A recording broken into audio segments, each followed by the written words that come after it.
Hello, this is DrPaulCottrell, and I'm recording this on January 19th. We're going to start a series of videos about Davos. All right. So this is my take on what's happening in Davos. Sometimes I'll be answering questions that the narrator may be saying to the panel. I'll stop the video and give you my interpretation of what's going on and what I think the proper answer to the questions are. And we're going to just kind of cover throughout the different days of Davos what's happening, but we're also going to be covering breaking news, especially with the financial markets. Now, today is where the financial markets are closed in the United States because of MLK Day. So we're not going to be going over the telemetry of the market today, but this video, we're going to go over the global risk report. All right. I might be doing another video going into the report and showing the different graphs, but this is just kind of a summary of the global risk report. So with that, please help support the work that I do by donating on my website, the-studio-reykjavik.com, and subscribe to all the channels. I have YouTube, Brighteon, Bitchute, and Rumble, TikTok, Substack, GETTR, X, buy me a coffee. There's lots of ways to help support the work that I do. Share the links and ask your social media to follow me. And get the great products that I offer on my store, the-studio-reykjavik.com. Get the structural nano silver toothpaste. This has no fluoride. This will neutralize and help to improve your oral pharynx, reduce plaque, and by taking this toothpaste, you're reducing the chances of cardiovascular disease and valvular disease. A lot of people don't know that certain types of bacteria can lead to plaque formation, which would lead to cardiovascular disease. Good oral hygiene will prevent that. Please go to my store, get the structural nano silver toothpaste. This neutralizes, so it's really important also in the winter season. So get this very high quality toothpaste, get a few tubes of it for your household. Another great supplement to take, especially during the winter season, is vitamin D3. Vitamin D3 is a gene expression cofactor that is really important. It also helps to absorb calcium. And when you do resistance training and take vitamin D3, you can build denser bone. Super important, especially for an anti-aging protocol. Vitamin D3 also helps to get cells to go into apoptosis if they're infected. So please go to my store and get vitamin D3. All right, with that said, let's go to Davos.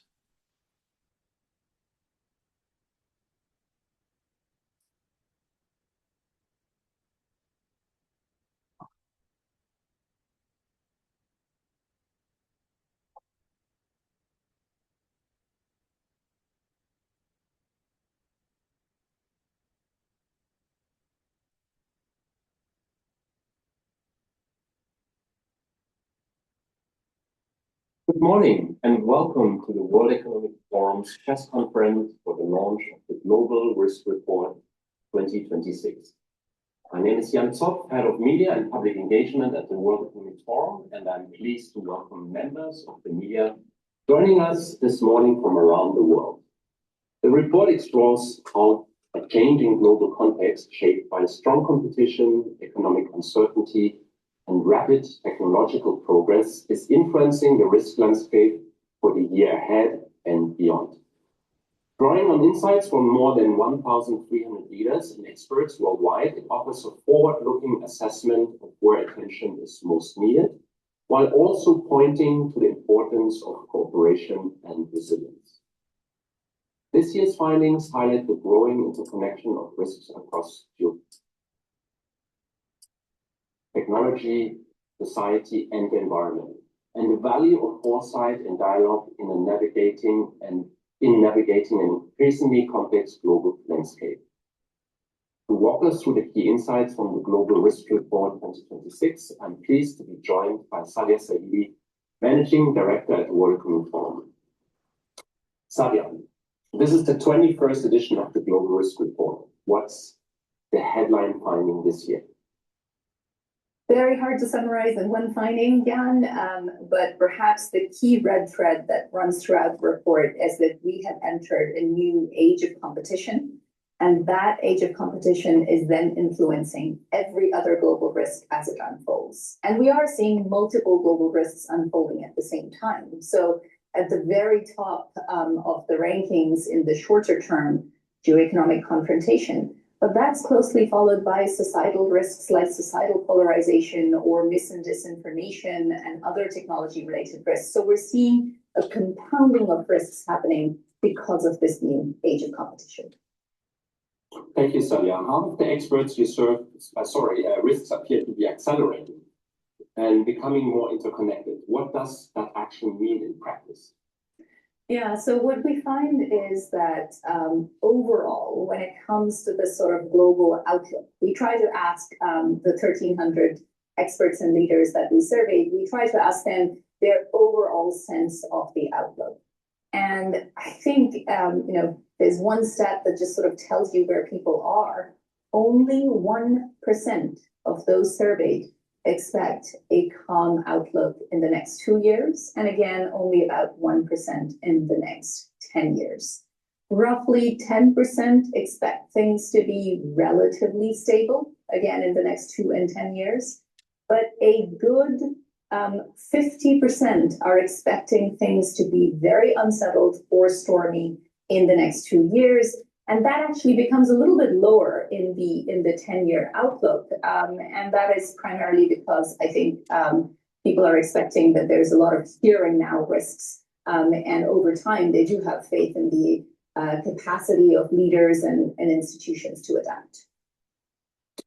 So you said half of the experts you surveyed expect a turbulent or stormy world. So that's a 14-point jump from last year. What is driving this surge in concern?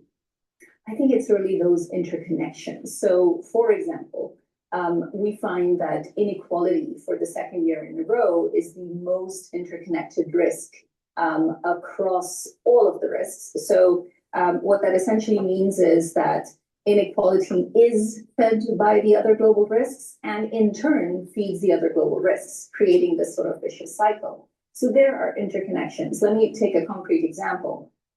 So economic risks have been rising in the rankings, in fact, are among those that have had the greatest jumps.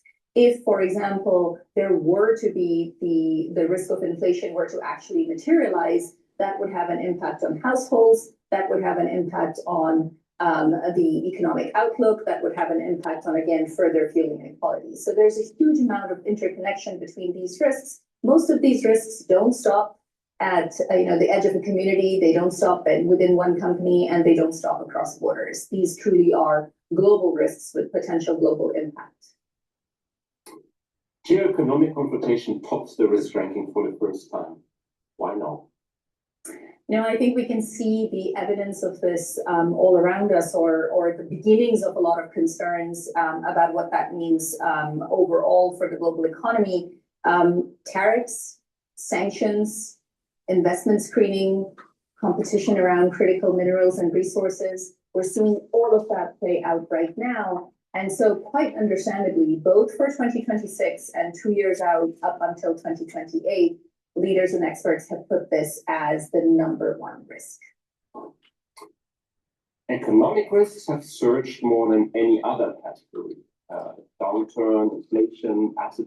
Okay, I want to go into a little bit of the deep dive from the report about the global risk landscape. So in terms of geoeconomic confrontation, 18%. So that's the highest in terms of risk on the global landscape. State-based armed conflict, 14%. So geoeconomic confrontation is higher than actually state-based armed conflict. Now, if you look at the news, what do we see? Iran conflict, Gaza and Israel conflict. You have Putin and Zelensky with the Ukrainian war. We have Venezuela now on the stage for conflict. the rumblings of the allied nations in the Pacific against China. Okay, so state-based armed conflict relative to geoeconomic confrontation. Geoeconomic confrontation is higher by 4%. Extreme weather events, 8%. Societal polarization, 7%. We're seeing that in the news all the time in the United States. There's some serious domestic issues going on. Misinformation and disinformation, 7%. So approximately misinformation and disinformation is at the same level as societal polarization, and I wouldn't be surprised if they're related. Economic downturn, 5%. So economic downturn is only 5%, but yet when you listen to all of the economists in April of 2025, they thought it was going to be economic Armageddon with the tariffs. But geoeconomic confrontation is 18%. So usually you have geoeconomic confrontation when you have an economic downturn. So it doesn't make any sense there. Erosion of human rights and or of civic freedoms, 4%. Adverse outcomes of AI technology, only 4%. You listen to the news and it seems like it would be a lot higher. So I'm not so sure if this data that they're collecting is really that accurate, because just from covering the news on a daily basis, I would rate this a little differently. Now, remember, they asked leaders, what their worries were. AI is not that high on the list. Some of the other things that are low on the list, talent and or labor shortages, non-weather related natural disasters, only 1%. Debt, 2%. Asset bubble burst, 2%. Wait a minute. We're talking about an AI bubble almost every day during trading. So something doesn't seem right with the data collection here. But, the thing is that they asked us, maybe it's sample bias, who knows? Okay, so global risks ranked by severity, short-term 2 years and long-term 10 years. Geoeconomic confrontation in the 2-year column, misinformation and societal polarization in the 2-year column, and extreme weather. That's the top 4. For 10 years, extreme weather, biodiversity loss, and ecosystem collapse, critical change to Earth systems, and misinformation and disinformation. That's their 10-year mark. Now, we've been told by President Xi he wants to take Taiwan by this decade. Well, that's in 4 years. So geoeconomic confrontation, that might be true for the 2-year mark, but it's in between the 2 and the 10-year mark. So the way this data was collected, it seems as though they were more focused on some of the more lofty climate change initiatives, Agenda 2030 type stuff. Well, in the 2-year mark, it's more focused on economic and societal confrontation.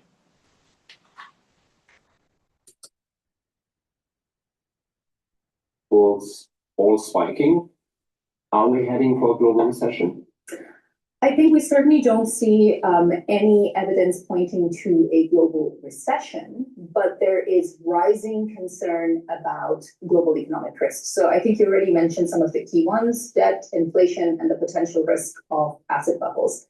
I do want to make sure that we emphasize none of these are predictions. What they are is what is top of mind for leaders and what are they seeing rising to the surface when it comes to thinking about risks a couple of years out. So these are the ones that have shot up the most, but they're still somewhere between rank 10 and rank 21 out of the 33 global risks. So they're still somewhat middle of the rankings, but they've just shot up because they had really gone down in terms of concern over the last few years.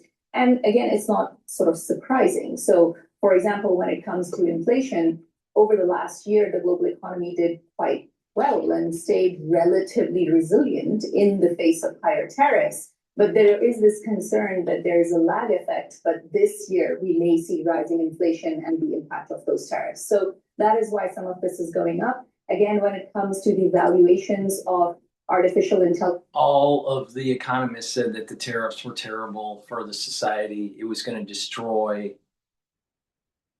the economic prowess of the United States and all this. It didn't happen. It didn't happen.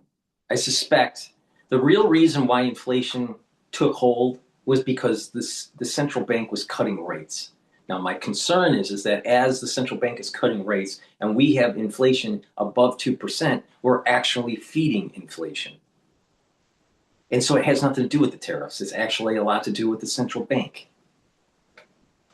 But they talk about only the tariff. Not what about what the central bank is doing? Everyone wants lower rates, but they don't realize that you can't get a free lunch. You lower rates, you're going to have inflation. And on top of a bubble stock market, you print cheap money, it's going to go into the stock market and feed the actual bubble beast of AI. She doesn't bring that up.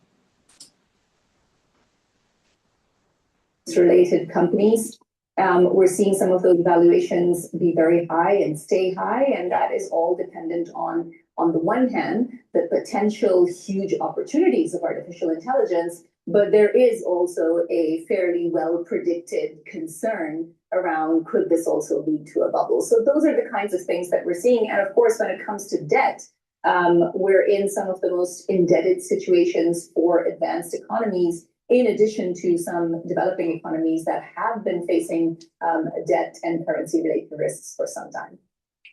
Okay, so what I'm going to do is I'm going to dive into the different stakeholders for the 2-year risk assessment. All right? Societal, civil societal, international, academia, government, and private sector. I'll list the top 3 for each category. Civil society views the highest risk, misinformation and disinformation. Second is the geoeconomic confrontation and extreme weather. That's civil society. International organizations, geoeconomic confrontation, misinformation, and social polarization. Academia, geoeconomic confrontation, misinformation, and disinformation, societal polarization. Government, geoeconomic confrontation, misinformation, and disinformation, societal polarization. Private sector, geoeconomic confrontation, misinformation, and disinformation, and societal polarization.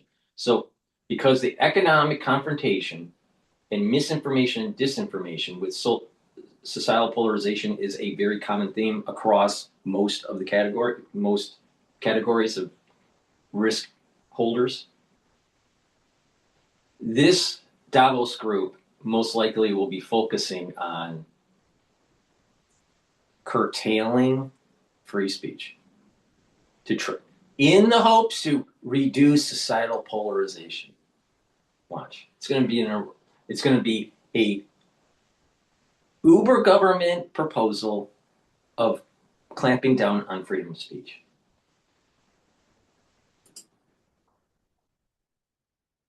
AI, in terms of potential bubble, AI anxiety has soared. Before we continue on with the AI, which is very important. Age group based on the 2-year risk, less than 30, the top issue, misinformation and disinformation. Age 30 to 39, misinformation and disinformation. Age 40 to 49, geoeconomic confrontation, and that's true across the rest of the age spectrum.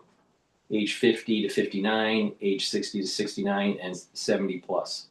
So the bulk of the society is worried about geoeconomic confrontation based on age group.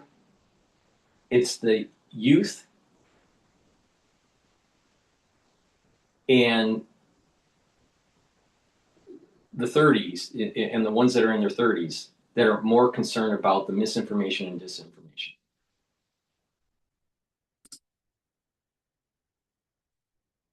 30th place in the short-term outlook to 5th place in the long-term outlook. What are experts most worried about? That's the biggest jump we've seen in this last year, 25 ranks across the 33 ranks, 33 risks that are being ranked. So in the shorter term, I think, again, and we see this in the markets, there's a sense that artificial intelligence comes with huge opportunities. And in the relatively short term, most companies, most countries are likely to benefit from it. But when it comes to that 10-year outlook, that's where concern really goes up. And I think that's because a lot of leaders and experts are seeing that on the one hand opportunity, but on the other hand, it's growing largely unchecked. And there isn't really as much governance around it as I think they feel is necessary given the set of risks involved. And there are three sets of risks they're concerned about. One, when it comes to jobs in the labor market, what is artificial intelligence likely to do there, and will people be able to keep up? The second is around society. So what does artificial intelligence mean, not just for mis and disinformation, but for mental health challenges?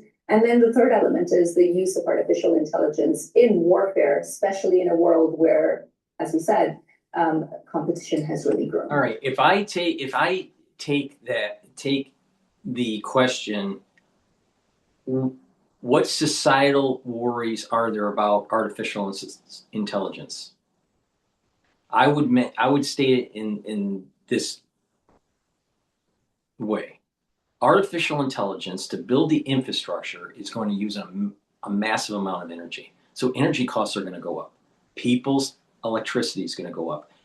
On top of, if you subscribe to the idea that we are polluting the planet, then a lot of this AI generation is going to affect the environment.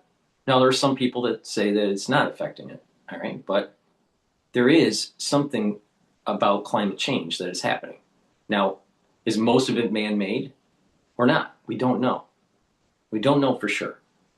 Now, the scientists, they say that scientists are conclusive with this. I don't think it's conclusive. But the point here is that we're going to be using more energy. A lot of that energy is going to be coal and natural gas. It's not going to be solar. It's not going to be nuclear. Okay. So energy costs are going to go up. So it's going to affect the actual home discretionary income. Now, AI being used as agents in the workforce to improve your productivity, you'll be able to do more in your workplace. Now, let's look back in the past to how this played out with computerization. Before computerization with CAD, with engineering, you had lots of engineers and draftsmen drawing stuff on paper.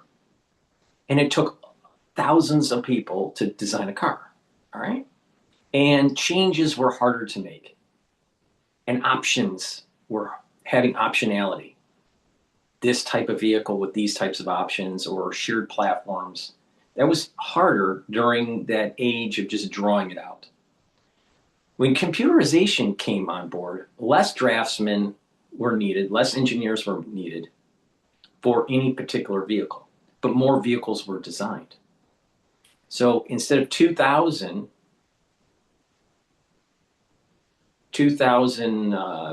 engineers and draftsmen needed for a vehicle, you could do it with 400. And you could design maybe 2 or 3 platforms that shared many different components. All right? Or 3 cars on one kind of common platform. So optionality increased. So, and because there was more vehicles available, you needed more test engineers and more manufacturing engineers, all right? So there is a reconfiguration of the economy. So with AI's agents, it's going to allow you to do more. And so at a current level of employment at a corporation, and they want to grow, well, they don't have to hire to grow. All right. Now let's say that corporation goes into a recession.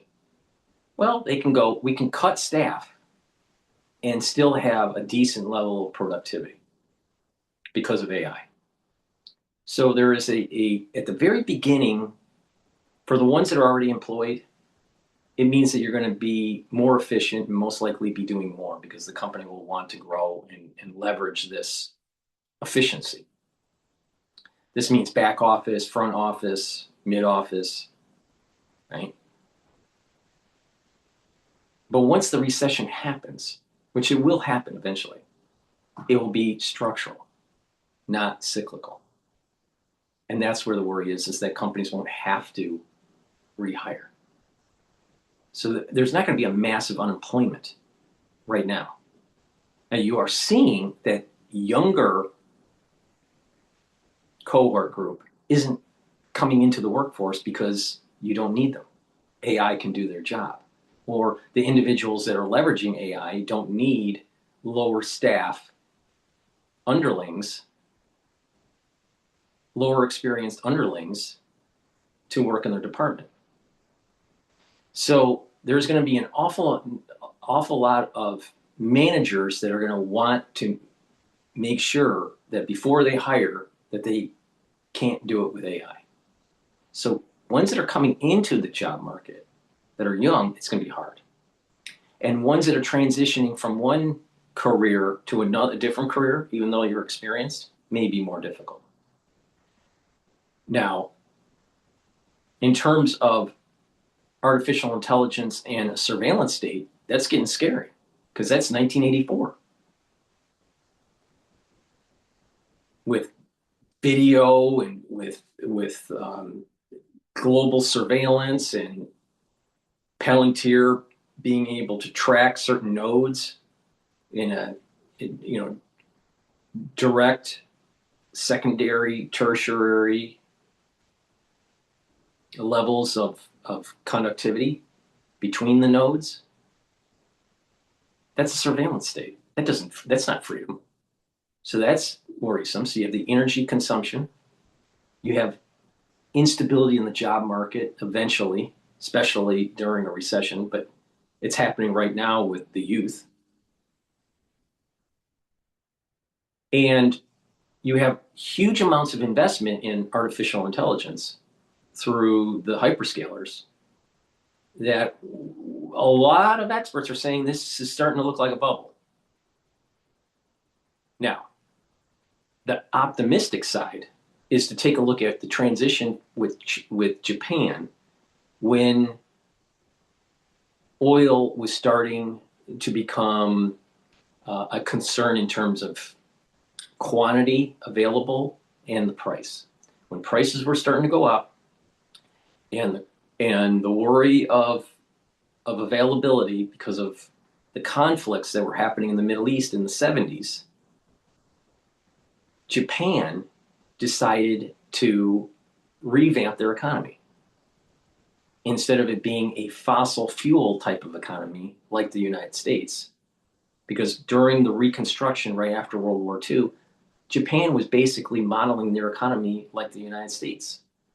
But the United States was hampered because of the need for cheap oil from the Middle East. Because at that time, our energy production was going down. And cheap oil was basically coming from Saudi Arabia, Iran, Iraq. Well, in the 70s, you had the oil embargoes and the conflict between the Arabs and the Israelis. So Japan made the decision to actually move from a hydrocarbon society to a digital age society. And this is the reason why they became so good at semiconductors. This is the reason why they shrunk down their vehicle consumption, and they were able to take market share with the smaller vehicles that could be sold in the United States. There were many people that were buying Japanese products that were high quality, especially in automotive, and not buying the big gas guzzlers by GM, Ford, and Chrysler. So they were gaining market share. The Japanese were gaining market share in automotive, but they were also transporting forming their economy into a digital economy. We may be seeing in the United States something similar, where we're less reliant on hydrocarbons and we're moving more and more to the digital age. And we can sort of see this with e-commerce, internet businesses, remote learning, remote working. You can see the sparkles of this digital age, right? A big problem with it is the surveillance. Another part of it is disinformation and misinformation. But also, we may be seeing through the AI revolution something similar where Japan moved from the hydrocarbon economy to a digital economy. We may be seeing something happening in the United States. We're moving away from the hydrocarbon economy to a more digital information economy. We're starting to bring back the chip manufacturing here. We're starting to see the potentiality within the next few years, the use of humanoid robots and planet exploration and colonization. These are all going to be very intensive digital and electronic endeavors. So AI in the long run may be actually really beneficial, very similar to that move out of the hydrocarbon economy for Japan into the digital information economy. Now, we're sort of in the digital information economy already. Now, another aspect to the worry about AI is we saw the beginnings of drone warfare in Ukraine. And when you start having social learning between your drones and autonomous drones, the use of AI with these drones and the kamikaze drones, it's going to change the landscape of how the US military will use strategies to win on the battlefield, especially in tank warfare and also in naval warfare. So with that, that's my assessment of AI. Short term, certain people are going to benefit and become more productive. The youth, it's going to be a problem of them being able to plug into the economy. But in the long term, there's going to be most likely more businesses and more optionality that's taking place in the economy, where instead of doing let's say a marketing campaign, and you're using AI to develop the marketing campaign, the script and the videos and 30-second ad slots and all this, instead of making one, you may be making 10 because it's so it's so much quicker to make. We may be moving into movies where you pick the option on your TV, what you want to see. Do you want to see the ending to be this way, or do you want the ending to be this way? So when you watch the movie 3 times, it has 3 different endings. That's what artificial intelligence will be able to do at scale. Now, you could do that in the old style filmmaking too, but it would be more expensive because you would have to have actors and scenes production and then post-editing. But with artificial intelligence, you're going to be able to do these things much quicker and much cheaper. Now, in terms of medicine, artificial intelligence is going to potentially diagnose better, reduce drug interactions, adverse drug interactions, and healthcare probably will be better. But the thing is that you probably don't need as many physicians anymore. You could probably leverage RNs, registered nurses, and PAs, physician assistants, more often in the clinic than actually a physician, an MD. So I think artificial intelligence is going to change the landscape in healthcare. on top of artificial intelligence, is going to be used in the actual billing and insurance to make sure the doctor isn't doing something wrong and that they're diagnosing properly. So there's going to be lots of benefits from AI. But it's going to have a transition here. And I think people are scared of it. So we keep on hearing, well, maybe the benefits will be in the future, maybe the benefits will be now, and in the future, the decoupling between labor and capital, and it's a dystopia. I'm thinking that it's actually kind of the reverse. I think we're seeing the effects of problems with labor now, especially with the youth. But the overall economy in 10, 20 years out will be more vibrant with the use of artificial intelligence. But I'm very concerned that when the economy does go into recession, that we're going to see structural unemployment, not cyclical unemployment. And it's going to take a little while to get back into the groove because more companies are leveraging AI agents and not hiring employees.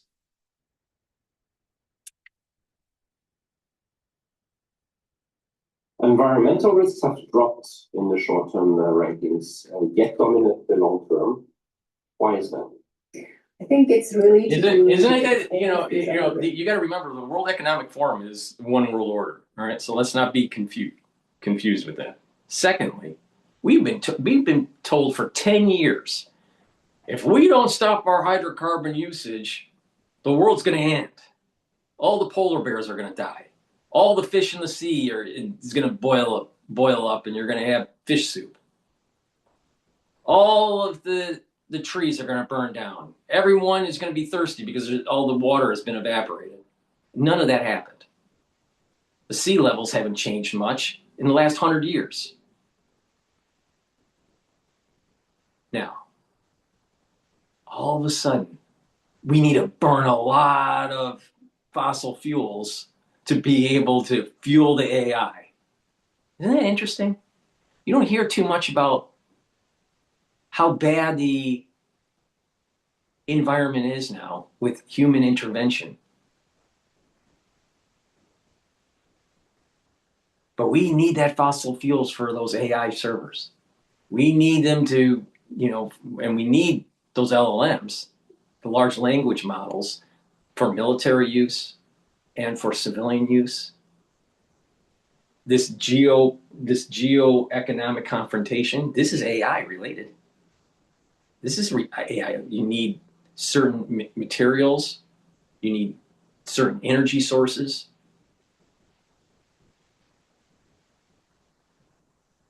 So how bad was it?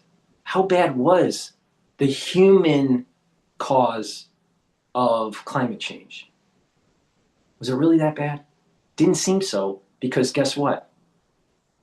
Lots of globalists don't mind burning natural gas and fossil fuels to waste energy for AI. They don't seem to mind too much about the usage of fossil fuels and energy to mine Bitcoin.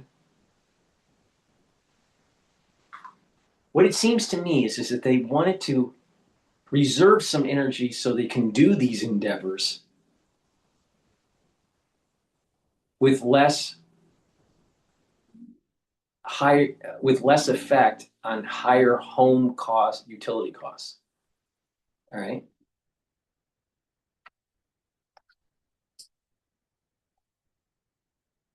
We just mentioned, when there's so much short-term focus around interstate conflict, which is the second highest risk in 2026, geoeconomic confrontation, concerns around mis and disinformation in the short term, rising concerns about economic risks, rising concern about the long-term effects of technology, societal polarization, inequality. You put all of that together, and there's so much focus on that in that shorter term, environmental risks have fallen in severity and therefore have gone down in the rankings. But 10 years out, as you said, it is still extreme weather that's a concern, loss of biodiversity, the change to critical Earth systems. These are really the things that people are concerned about 10 years out, and rightly so, because these are existential risks. And it's very concerning that if we do lose the focus on these in the short term, we're not going to be ready to adapt and mitigate 10 years out. So while it does show up in the longer term rankings higher, it actually is a here and now risk. So what solution should we look towards? Is cooperation possible in such a landscape? Yeah, so this is where I think the biggest underlying concern comes through. The collective capacity of leaders to be able to address these risks in this age of competition, where there is a decline or a stepping away from some of the more traditional multilateral system, I think that's really the key issue, because these risks don't really know any borders. These are global risks. And the big concern is, will we have the coordination and cooperation capacity that is going to be required by governments if any of these risks start to materialize in the short term? So, for example, if there were to be an economic crisis unfolding of whatever kind among the ones that are being identified here, would we have the kind of coordination capacity that existed around the global financial crisis? That's really the concern that leaders and experts are pointing to here, that will we actually be able to cooperate in the way that's required? And that cooperation is necessary for any one of these risks, whether it's health or pandemic-related risks, as we saw some years ago, whether it's economic risks, technology would require global governance. So all of that would require the kind of cooperation that we just don't see right now the impetus for. And perhaps let me add one other piece here. So we do ask leaders how they think the global order would look in the next few years. And most of them expect that we will now have a multipolar order emerging. And under 6% expect that we would return to a sort of the unipolar multilateral order that we've seen in the past. And again, that means a whole new set of alliances and approaches to cooperation, and something new would need to come together to build our collective muscle to still be able to cooperate. Thank you very much. Now the thing is that that's actually a good thing, because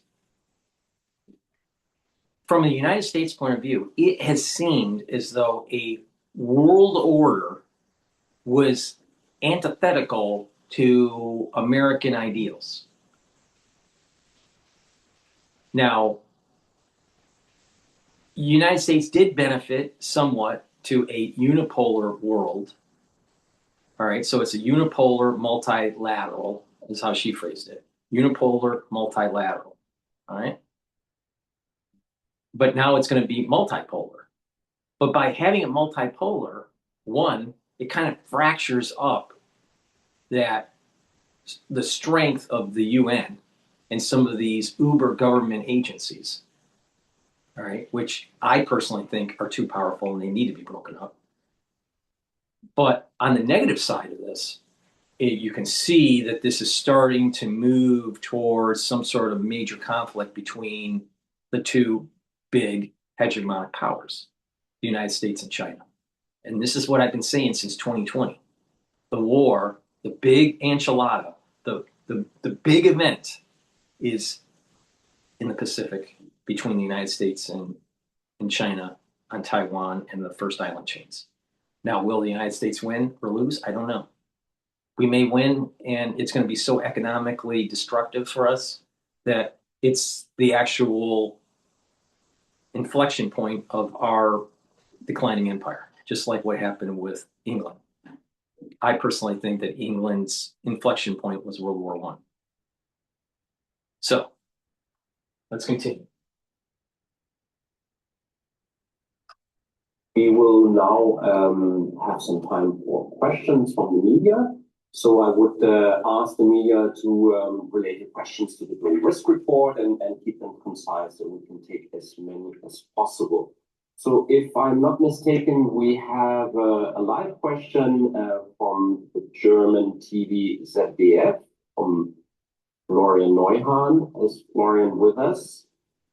Yes, hello, nice to see you. Hello, nice to see you. What is your question? Thank you very much for taking my question. Florian Neuhan, German TV. My question would be, when you look at businesses, companies throughout the Western world, do you feel they're prepared for the rising risks, especially of geoeconomic confrontation? And what could they do in order to prepare for these risks? Thank you very much. From the United States point of view, we have to increase our manufacturing, maintain our military prowess, and make sure that we have a workforce that is able to have a sustained war effort.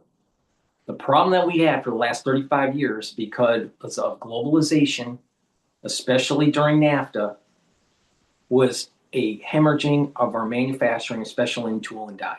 We lost major prowess in shipbuilding, major prowess in chip manufacturing and semiconductors, and it's time to bring it back. And the way to be able to harden yourself against the geo-economic conflicts is to make sure that you have a strong economic cluster and that you can secure through military means the energy and the materials that you need to maintain that economic cluster.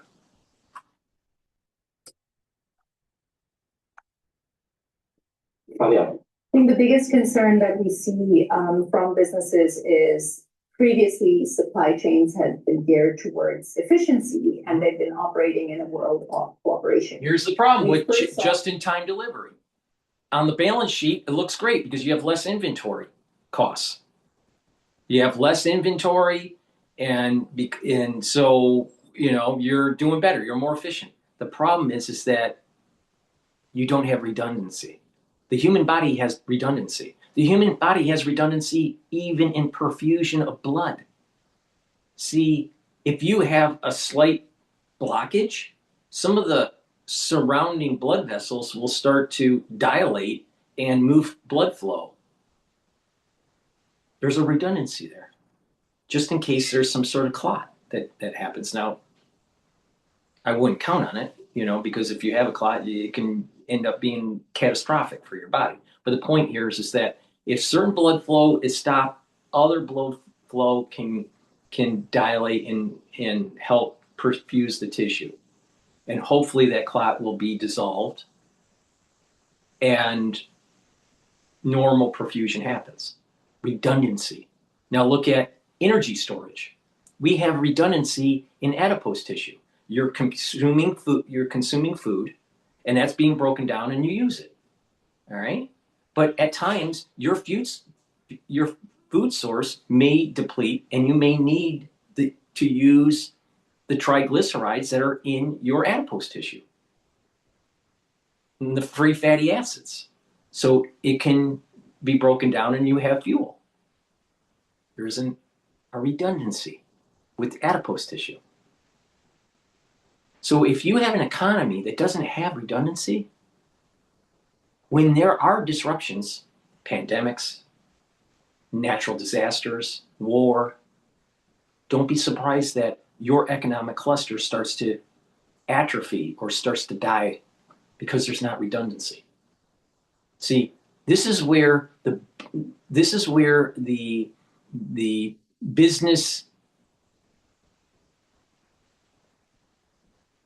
leaders and the ones that got their MBAs and they thought that maximization of the balance sheet and the P&L was the most important thing. And they didn't realize that you have to have redundancy.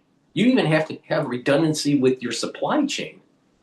You have a product and you have a subsystem for that product and you issue it to one of your suppliers. You got to make sure that other products that you make, you provide to a different supplier to make sure that both of them are alive, that one doesn't go bankrupt. Why? Because if you don't have a lot of suppliers, your prices will just go up when there's less competition in the supply chain. So you got to maintain redundancy even in the supply chain and the suppliers, the number of suppliers. So the ones that went to business school like HBS, and they said that just maximize maximize that balance sheet for shareholder value, they didn't realize that they were weakening the economy.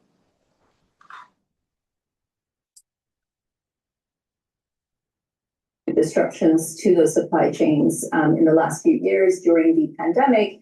And then since then, because of both interstate conflict and now the new sort of geoeconomic confrontation that exists. And so supply chains are now having to be oriented towards security. They're having to be oriented towards... And so here's the problem with the World Economic Forum and this whole idea of the world will be all interconnected and that we're going to have these regions that will specialize in one thing and have another region specialize in something else.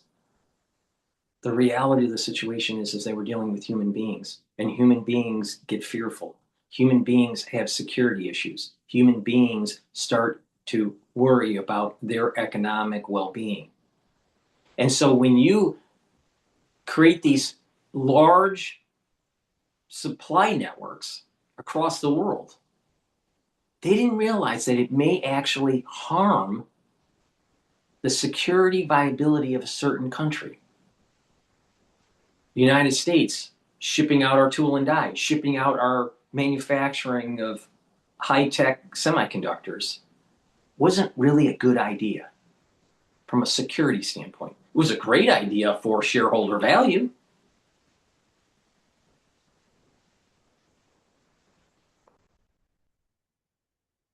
Over-connected world is bad. Because think about your body. How much really is communicating between your liver and your brain? Right? There's a lot of communication, but if you have too much communication, you can lead to cancers. If you look at tumors, sometimes when cells start to divide abnormally, a lot of times, there's different types of cancers, okay? But a lot of times there's a capsule that is formed around the tumor to prevent those cells from breaking out. Now, if that capsule is broken, then you start to have a metastasized cancer.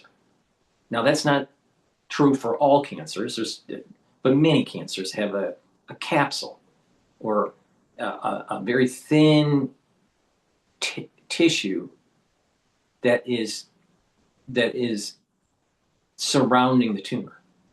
Okay? But if you have overconductivity in the economy, if you have overconductivity in your body, you end up metastasizing. And your body doesn't function as well. This is the reason why we have a region for our liver, a region for our heart, a region for our brain, so it can form properly and function properly. But this idea that, well, you can just have, hyperconductivity. Well, I think that with hyperconductivity, you can spread disease, literally, faster. You can have disruptions in the economies, especially during war. You can have lots of problems in terms of natural disaster. So hyperconductivity is not a good thing. Or there are many negative aspects to hyperconductivity. There are some positive aspects too. It's cheaper, it's more efficient up to a certain point, but then there's negative effects. There's pernicious effects on society. Once these agencies that are uber governments, they didn't think in those terms. Countries think individualistically. All right? They don't think globally. They may think globally in terms of how they can extract resources or money or whatever, but their overall concern is at a country level. And so when you have hyperconductivity through the global markets, it can be pernicious. That can lead to a country to say, you know what, enough is enough, and we're gonna have tariffs. We're gonna bring back manufacturing. We're gonna build up our military, and then smash it and smash the global. We may be seeing the beginnings. This may be the actual path the pathology, right, of the world about to smash itself because of the hyper conductivity that an uber government wanted. The one world government, the World Economic Forum, well, for the last 35 years, guess what? This is what happens when you have people like Xi trying to take Taiwan, when you have people like Trump that is very nationalistic and is willing to call off the Euro whiners and the ones in Europe, the leaders of Europe, using American taxpayer money to support their defense through NATO, yet those countries ended up, because money is fungible, ended up producing social programs for their people that, in effect, the United States taxpayer subsidized. You think that's fair if you're an American citizen? Hell no. Hell no.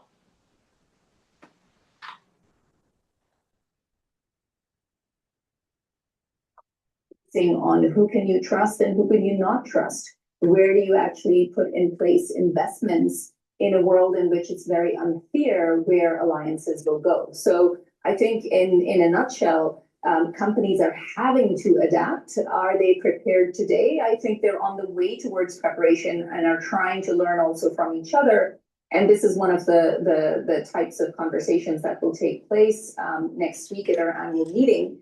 And then the second element there is we've heard from quite a few emerging market players that say that we have been operating in a world in which supply chains have not been that easy to manage, in which alliances have shifted over time.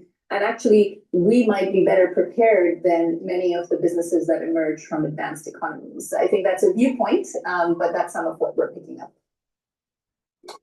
Thank you. I have a question here from Associated Press, Jamie Keaton. I don't think we have him live with us, so I will kind of read out the question, which is geoeconomic confrontation is the top risk. We talked about that. That sounds based and vague. Can you please elaborate? Sure.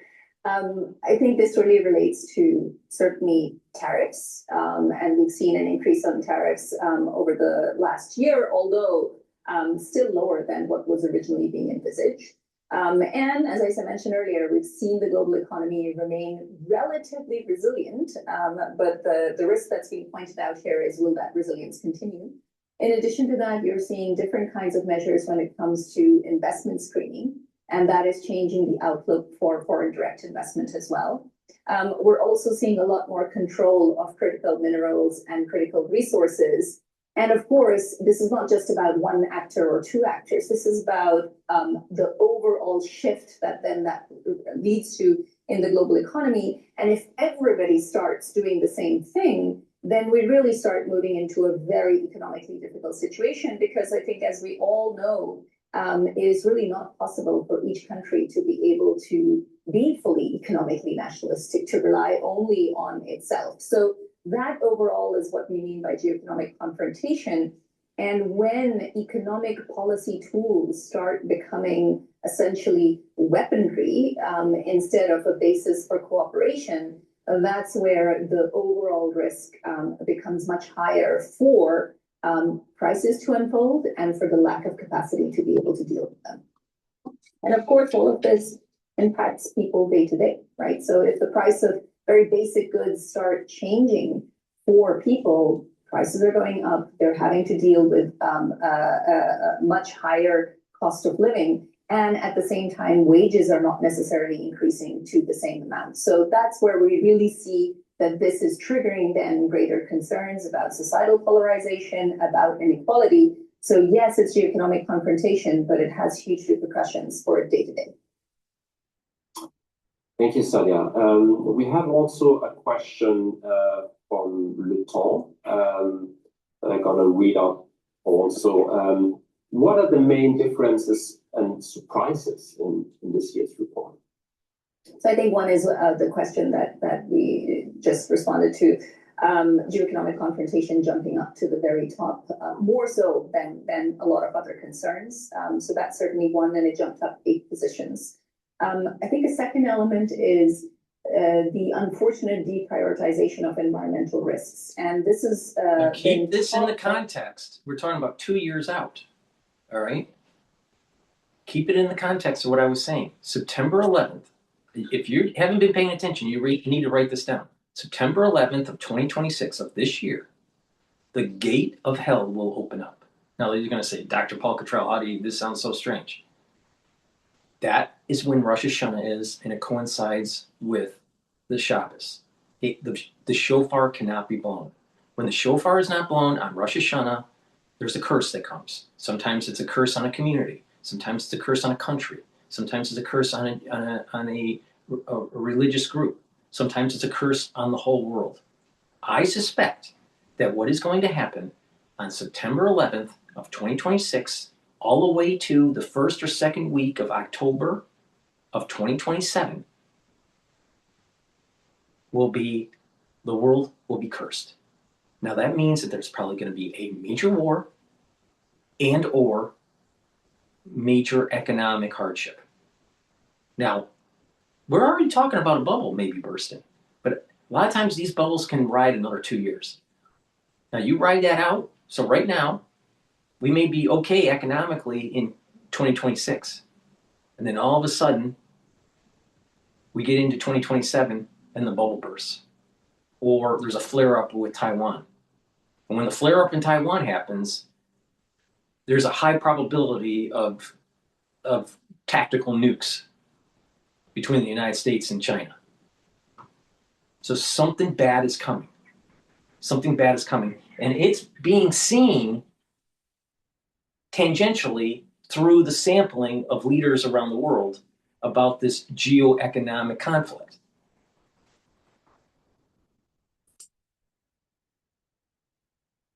And for the leaders and experts that have answered the survey over many years now, this is an issue that has been going up and up and up in the rankings over the last 10 years. But we see this shorter term deprioritization, which of course is deeply concerning. I think the third element is around artificial intelligence and the fact that there is this longer term concern where it jumps from all the way towards the bottom, number 30, all the way through to number 5 and 10 years out. And then finally, economic risks. I think those are the ones where, yes, they're still middle of the rankings, but those are pretty big jumps that have happened in most of those. So people are watching out for the risk of inflation, for the risk of debt, and for the broader concerns around a potential bubble. Thank you. We gonna go to the banker. If I'm not mistaken, we have Gabriel Witham with us for a live question. Hi there, good morning. Gabriel, I'm the banker. How much does the decline in multilateralism and collaboration make it harder to deal with the risks this report warns of? Well, it makes it harder when there's not collaboration. Thank you, Gabriel. Thanks for that question. I think this is definitely a key concern across the report. So on the one hand, this age of competition has emerged as that multilateral system has started declining or becoming more ineffective. But at the same time, that is then fueling a further fracturing of that multilateral system. And would we then have the capacity that leaders would need to be able to deal with crisis? And I gave the example earlier around economic risks. Would we have the coordination capacity needed to deal with if there were to be a major debt crisis, if there were to be an asset bubble that was bursting? How would leaders be prepared to deal with it? But I think that applies equally so to climate. Are we likely to see the same? It's the central banks that are coordinating. Do you think that the ECB, the BOE, the BOJ, the Fed, they're not coordinating? Of course they are, independent of what's going on at the World Economic Forum. There could be a coordination, and usually when there's a crisis, then there's kind of like a self-assembling of agencies or a self-assembling of groups that will help to coordinate crisis. I'm not too worried about that part of it for economic crisis. Now, in terms of military crisis, because of this multipolar fracturing, coordination may be worse off.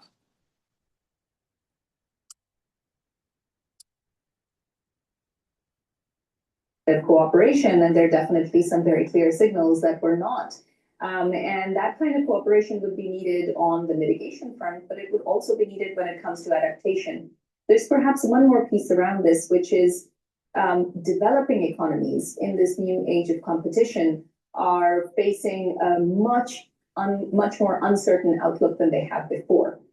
Traditionally, they have relied on global economic cooperation, or essentially what is known as globalization, to be able to grow. And that has lifted so many people out of poverty in the last 20 to 30 years. That system just to growth for growth just doesn't quite exist at the moment. And so there's also this longer term concern that as the multilateral system and global economic cooperation mechanisms start declining, what is the new pathway for 4 billion people around the world? Thank you, Sadia. We have also a question from Bernama TV, that's from Malaysia, from Aziri Idris. We don't have her live with us, but I'm going to read out the question. So what are the most critical global economic risks highlighted in the Global Risk Report, and how could they impact Malaysia? All right, so let me go down a few of those rankings. So there's a concern about economic downturn that goes up 8 positions to number 11 now. So we don't see, as I said earlier, the risk of a downturn or a recession among the top 10, but it has risen to 11 over the next couple of years, which is certainly much higher than it has been in the past. The second element is inflation. So this had really fallen down the list after having risen in the past during the inflation that followed directly after the pandemic, but it's now jumped 8 positions to 21st again in the lower half of the rankings, but certainly higher than it was before. And then finally, the concerns about a potential asset bubble have gone up 7 positions to the 18th position, again in the middle of the rankings, but it has gone up in the past in this past year. Now, how does that impact a country like Malaysia or other large emerging markets that are critical to global supply chains?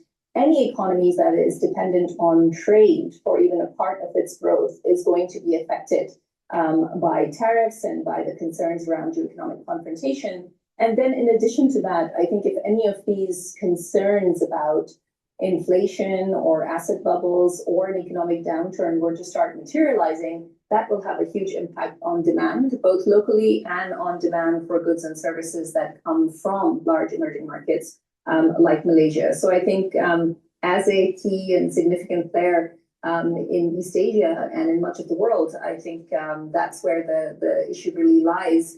But that's not to say that it isn't possible for large countries to have agency. And I think we're also starting to see on the flip side of this, that this more unsettled picture is leading to new alliances, new regional trade agreements, new unilateral or bilateral trade agreements. So there is also a shift towards the more positive in this current outlook. And we can remind media that we have a special section where you can look up country. Absolutely. There's country level risks that you can see at the very end of the rankings. Again, not predictions, but those are the views of business leaders as to what the translation of those global risks is at a national level. Thank you. We have also a question from CNBC, from Contessa Brewer. I'm going to read it out. We talked about it, but maybe you can go a little bit deeper. In what way have the risk around geoeconomic confrontation evolved to drive this to the top position of concerns? Yeah, I think this is where it's a decoupling from China that is coming together. So on its own, if the focus had been, for example, just tariffs, to put it that way, or if it had been just a concern around, for example, more investment screening, or just the control of critical, but we're seeing all of this happening together. And then compounded on top of that, this is landing in the midst of a situation where societal polarization is already very high. That is, in fact, what has led to a lot of economic nationalism. But unfortunately, the blowback from economic nationalism happened because globalization didn't work. There were too many people that were on the receiving end where they were not benefiting from the massive gains. And this is what we call the K-shaped economy. Economic division between the haves and the have-nots have increased when you destroy the economic clustering. And when housing costs, the costs for food are too high, then what's going to happen is you're going to have a society that is going to be economically nationalistic, and it's going to try to erode that global order. The global order failed. They failed. If it was really working, why are there still tribal leaders, fighting in Africa? There's not economic stability in Africa. It's a bunch of warlords. They can't contain pathogens. Multiple times in any given year, you have a spike in Ebola, or you have a spike in some sort of other outbreak in that region. Mpox and other diseases. You look at a lunacy map of the world, areas that have electricity, and it's pretty dark in Africa at night. There's not much light. Very similar to North Korea. Now, there's little spots. Most of it's dark. It's not the world economic, this new world order, this economic new world order that they've created in the last 35, 40 years hasn't worked for many people. It's a problem. And it's weakened certain nations in terms of its military prowess, its economic viability. So what's wrong with it? Of course, there's going to be a negative feedback loop saying your global order didn't work or isn't working as well as it needs to. So there needs to be a feedback to do a self-correction. And that's what this is, economic nationalism.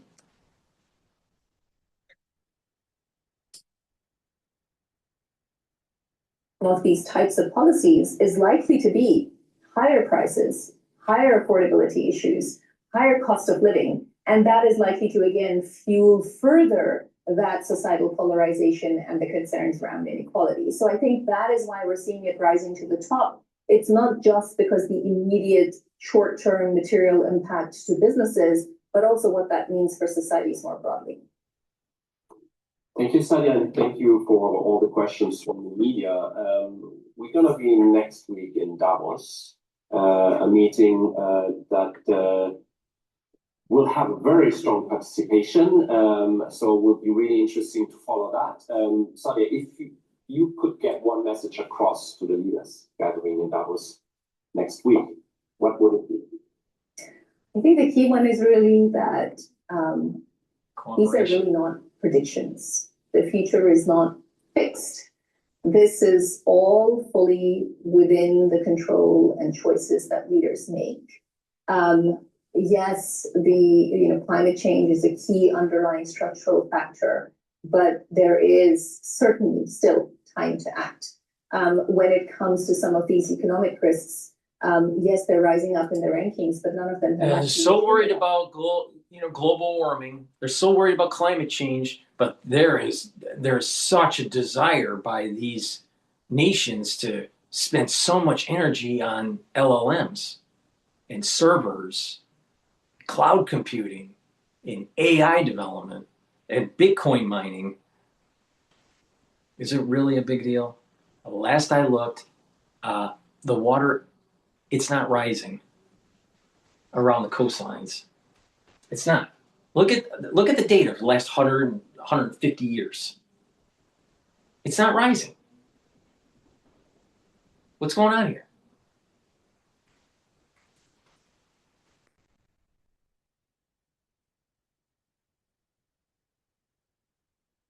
And so again, it is very much within the control of leaders. So as we enter this 21st year of the Global Risks Report, our sense is, yes, we're in a world of greater competition. Yes, cooperation may be different than it has looked in the past, but it's really up to leaders to be able to bring people together. And that's what we are doing next week. Under this broader theme of the spirit of dialogue, we are bringing together leaders, 3,000 leaders from over 130 countries. And the idea is to take a very objective, clear-eyed look at where these issues stand, where the positives are, because there are, of course, many opportunities as well, and combine that with a very clear-eyed outlook on what these risks look like, and to try to understand what might be still areas of cooperation.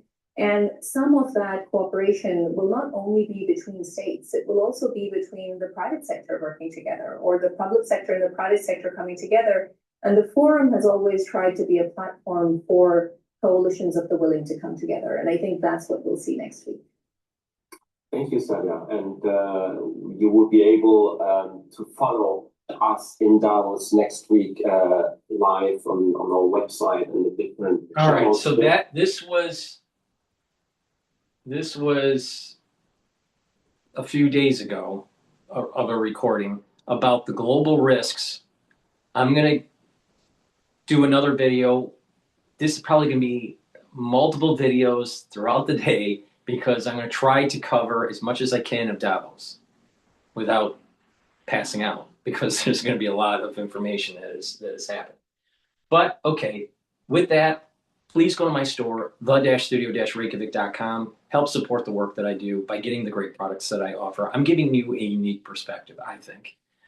We're going to also take a look at how Davos is evolving throughout the week and how the markets are.